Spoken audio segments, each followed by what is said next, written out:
The 18 Alpha is the detachment commander. 18 Alphas are Special Forces captains who completed the Special Forces Detachment Officer Qualification course. The job of the 18 Alpha is to lead the detachment. He is the commissioned officer assigned to leading 11 of the 12 men of the team. The captain, of course, is the 12th man of the team. The captain is responsible for planning missions, for organizing the team in order to facilitate all of the members of the team working in their part of the overall plan. The detachment commander provides a long-term mission. The detachment commander identifies the major areas that the team needs to focus on, and then his NCOs will work out the specific tasks upon which they need to train. As a captain, he's been in the service for probably about 8 to 10 years. The 18 Alpha is an incredibly challenging job, but it's also a very rewarding job.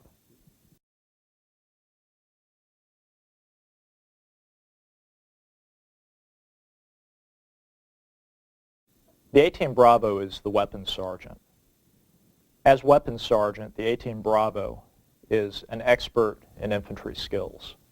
The 18 Bravo is the master trainer when it comes to all forms of light infantry and even mechanized infantry tactics. The 18 Bravo will also further expand his knowledge understanding basic gunnery and tanker skills.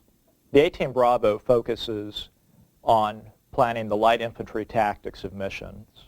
The 18 Bravo will figure out the SOP, the standard operating procedures of the detachment.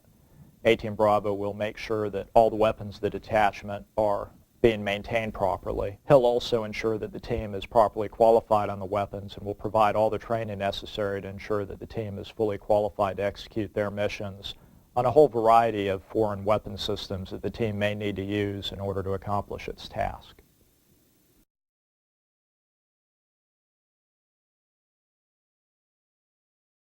The 18 Charlie is the engineer. The engineer is responsible for a variety of tasks that range from construction. The 18 Charlie is capable of all sorts of carpentry skills, helping to establish bases, and those bases will include all the defenses, the perimeter wire, the bunkers, even the electrical systems that power the base. On the flip side, the 18 Charlie is responsible for demolitions. The 18 Charlie is an expert of all major forms of explosives. Essentially, the 18 Charlie can make anything and then can turn around and blow it up as well. The 18 Charlie traditionally is also responsible for the logistics of a detachment. As the expert in logistics, the 18 Charlie will plan out what supplies a team needs before it deploys on missions, and the 18 Charlie will also work out the best methods of resupply.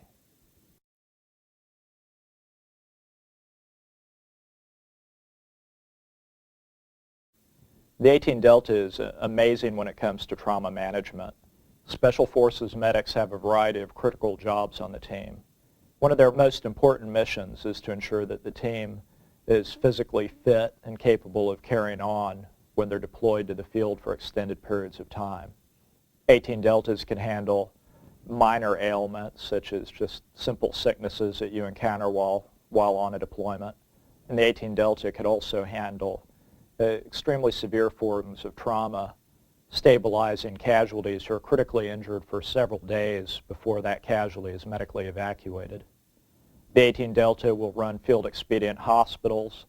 They'll train host nation personnel to assist them in the hospital to operate as medics. The 18 Delta is responsible for gathering medical intelligence in the field. What are the local diseases that are running rampant right now? What's the quality of the sanitation and the local infrastructure that's either causing sickness or could potentially be causing sickness and needs to be taken care of in the future?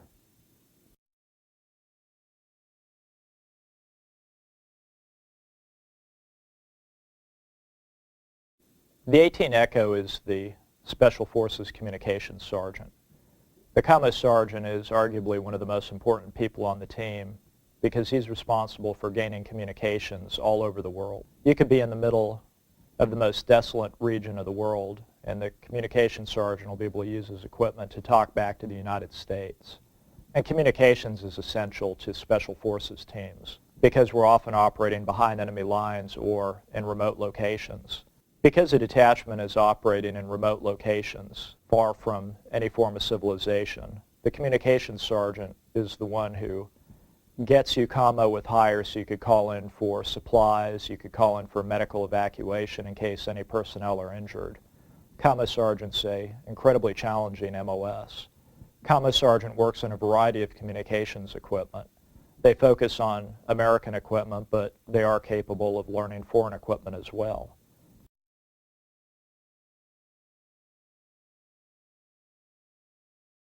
The 18 Foxtrot is the assistant operations sergeant. The 18 Foxtrot is also the intel sergeant of a Special Forces team.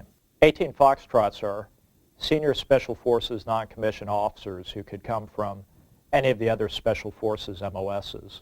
The 18 Foxtrot, however, is senior enough that he's qualified to be an assistant detachment sergeant. Of course, the 18 Foxtrot can still perform whatever his original MOS duties were from any of the other Special Forces MOSs. But the 18 Foxtrot is also specially trained in intelligence collection and dissemination. The 18 Foxtrot will sort through the intelligence before an operation, request intelligence, develop intelligence collection plans that are especially critical during special reconnaissance or any other Special Forces mission.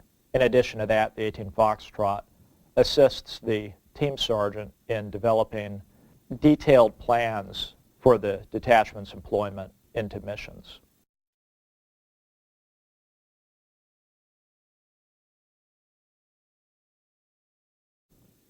The 18 Zulu is a team sergeant. He's a master sergeant in E8 who's been in Special Forces for probably about 15 to 20 years. Team sergeants have deployed all over the world, and they have just an incredible wealth of knowledge. The team sergeant is responsible for the individual training of the team. Team sergeant figures out what are the tasks that the team needs to focus on. What do I need to do to develop the NCOs on the team? The team sergeant also is heavily involved in the planning of all the missions that the team may be engaging in. The team leader, the 18 Alpha, will give overall guidance as to what the team is going to be doing, give overall guidance as to the mission. But then the team sergeant is going to take the vision of the team leader, and he's going to sit there and he's going to work out what do we need to do to train for the mission, what planning do we need to conduct to actually execute the mission.